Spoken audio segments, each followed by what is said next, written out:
أعوذ بالله من الشيطان الرجيم. بسم الله الرحمن الرحيم. أرأيت الذي يكذب بالدين فذلك الذي يدعو اليتيم ولا يحض على طعام المسكين فويل للمصلين الذين هم عن صلاتهم ساهون الذين هم يراءون ويمنعون الماعون.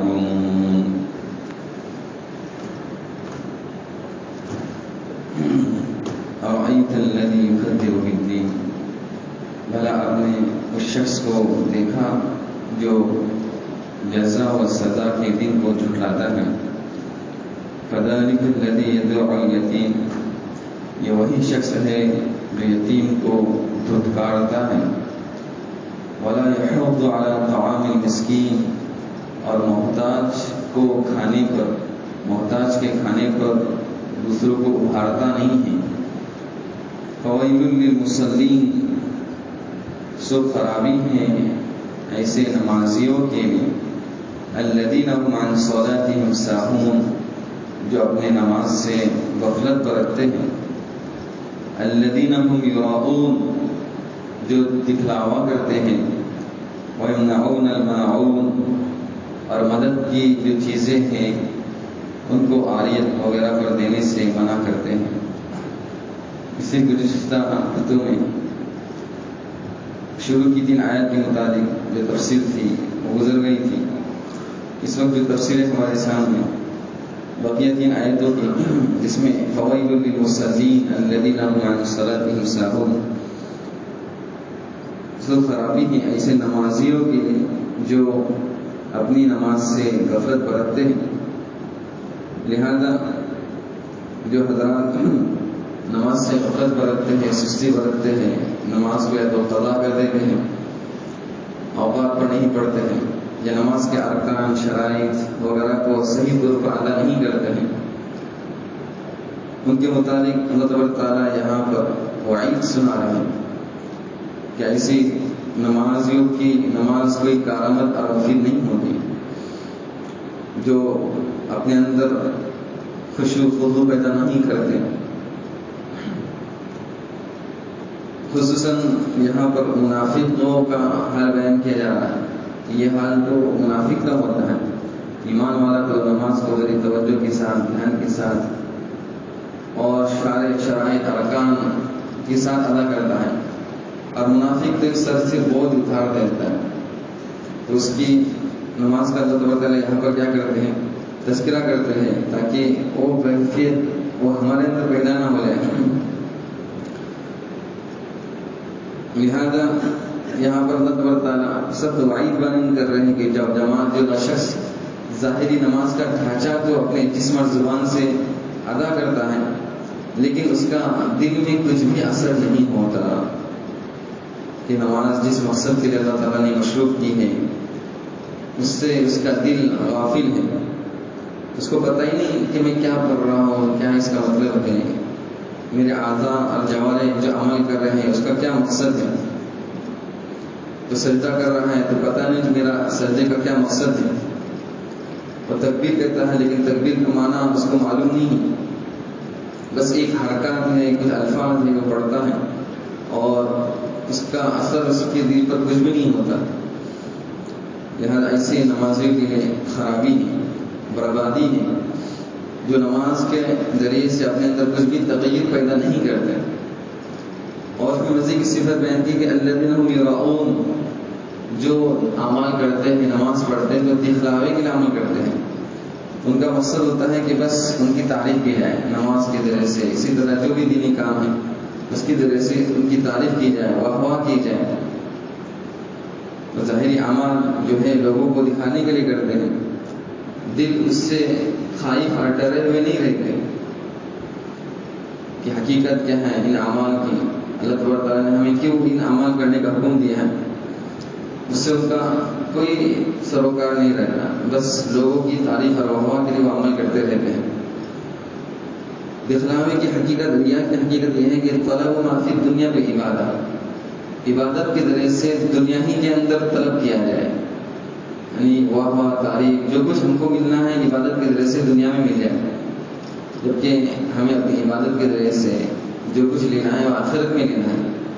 اللہ تعالیٰ کے یہاں اس کے بڑے وعدے ہیں، ان وعدے کو ہم کو آخرت میں ہم کو حاصل کرنا ہے۔ مرنے کے بعد اللہ تبارک تعالیٰ سارے وعدوں کو اللہ تبارک تعالیٰ پورے کریں گے، اس کو ہمیں چاہنا ہے، نہ کہ دنیا میں۔ اور ریا کے ذریعے سے آدمی جو کچھ ہے وہ دنیا میں چاہتا ہے، اور لوگوں کی دلوں کے اندر ایک اپنا مقام اور مرتبہ بٹھانا چاہتا ہے کہ لوگ مجھ کو زاہد سمجھے، عابد سمجھے، عبادت گزار سمجھے، نیک سمجھے۔ یہ اس کا کیا ہوتا ہے؟ مقصد ہوتا ہے۔ البتہ کتاب کشاف کے اندر تفسیر کشاف میں ہے کہ اگر کوئی نیک عمل فرائض کے قبیل سے ہے تو اس کا لوگوں کے سامنے عمل کرنے میں حرج نہیں۔ جیسے فرض نماز لوگوں کے سامنے عمل کیا جاتا ہے، لوگ اس کو دیکھتے ہیں تو اس میں کوئی حرج نہیں۔ البتہ جو نوافل ہے، سنت ہے، تو ان کو ہمیں کوشش کرنا ہے کہ اپنے گھروں کے اندر پڑھنا ہے، چپکے سے پڑھنا ہے۔ نفل کام جو ہے چپکے سے پڑھنا یہ زیادہ بہتر ہوتا ہے۔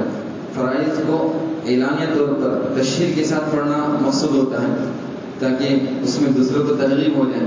زکوٰۃ ہے، اگر اعلانیہ دیا جاتا ہے تاکہ دوسروں کو بھی ترغیب ہے تو اس میں حرج نہیں۔ البتہ نفلی جو صدقے ہیں، نفلی جو چیزیں ہیں، اس میں حد الامکان آدمی کو کوشش کرنا چاہیے کہ وہ گھر میں کرے۔ تہجد پڑھنا ہے، قیام اللیل پڑھنا ہے تو گھر میں کرے تاکہ لوگ اس کی اس عمل کو نہ دیکھ سکیں۔ تو کوشش کرنا ہے کہ نوافل یہ کام چھپکے سے کرنا ہے، اور جو فرائض ہیں ان کو دوسروں کے سامنے کرنے میں حرج نہیں۔ منافق اور دکھلاوا کرنے والے کے درمیان فرق یہ ہے کہ ان المنافق یبطن الکفر ویظہر الایمان، منافق اندر کفر کو چھپاتا ہے اور ایمان کو ظاہر کرتا ہے، اور جو دکھلاوا کرنے والا ہوتا ہے وہ ظاہر میں خشوع خضوع دکھاتا ہے کہ میں بہت خشوع خضوع کے ساتھ نماز پڑھتا ہوں، لیکن اس کی اندر سے خواہش ہوتی ہے کہ لوگ اس عمل کو دیکھیں اور لوگ اس کی صلاح اور تقوی کے قائل ہو جائیں، کہ لوگ مجھ کو بڑا دینے والا سمجھیں، لوگ مجھ کو بڑا زاہد سمجھیں، صوفی سمجھیں وغیرہ۔ وَيَمْنَعُونَ الْمَاعُونَ، اور ایک اللہ تبارک تعالیٰ نے برائی پیش کی لوگوں کی، وہ یہ کہ وہ جو ضرورت کی چیزیں ہیں جس میں ایک دوسرے کو ضرورت پیش آتی ہے اس سے اور روکتے ہیں۔ مثلا برتنے کی جو چیزیں رہتی ہیں جیسے آگ ہے، پانی ہے، لوٹا ہے، سیڑھی ہے، گاڑی ہے، کوکر ہے، اس طرح کی جو چیزیں آپس میں دوسرے ایک لین دین کے طور پر لوگ لیتے رہتے ہیں۔ کسی کی آلو ختم ہو گئی تو پیاز ختم ہو گئی تو شکر ختم ہو گئی تو سمجھ لیجیے کہ چائے پتی ختم ہو گئی، تو پڑوسی ایک دوسرے سے لیتے ہیں، غریب ہو مالدار ہو، ہر ایک دوسرے سے اس میں ایک دوسرے کی چیزیں لیتے رہتے ہیں۔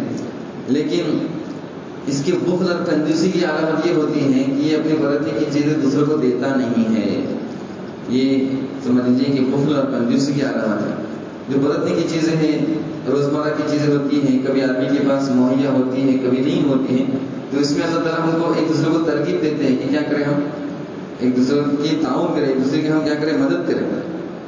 لیکن ایسی صورت میں یہ بخل کی اس کی علامت یہ ہوتی ہے کہ ایک دوسرے کی جو برتنے کی چیزیں ان سے وہ روکتا ہے۔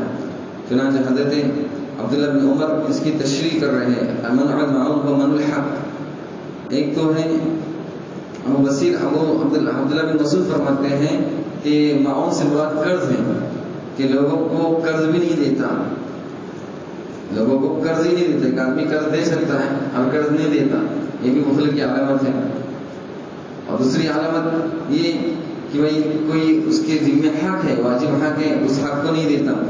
بعضوں نے کہا کہ معاون سے مراد زکوٰۃ ہے، معاون سے مراد زکوٰۃ ہے کہ زکوٰۃ نہیں دیتا۔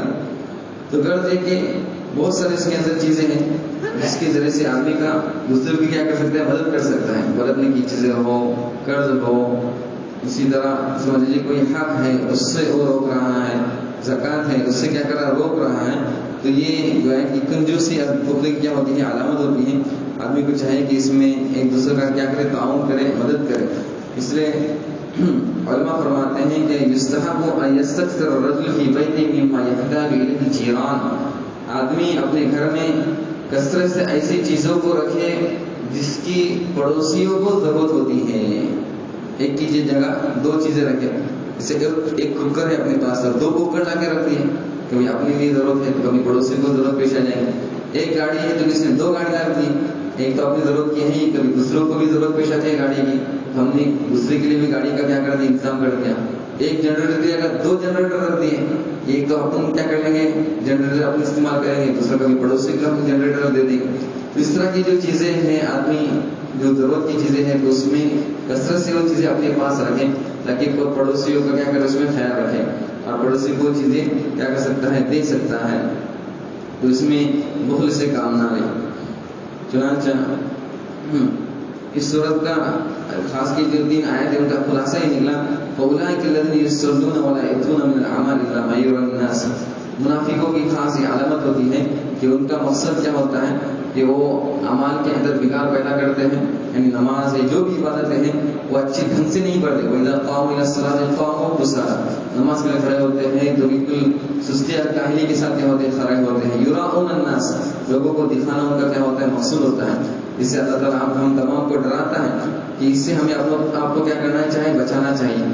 اب آدمی کبھی کوئی عمل کرتا ہے اور لوگ اس کی تعریف کرتے ہیں تو کیا یہ ریا میں داخل ہے؟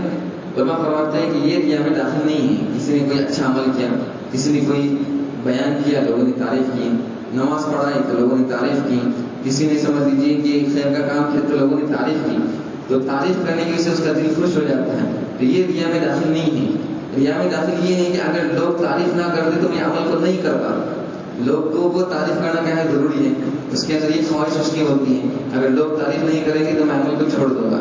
تو وہ کہ لوگوں کے لیے عمل کر رہا ہے, اللہ کے لیے عمل نہیں کر رہا ہے.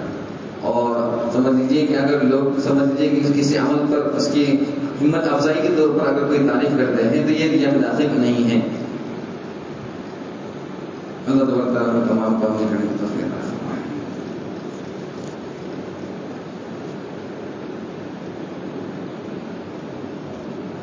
کوئی سوال کر سکتے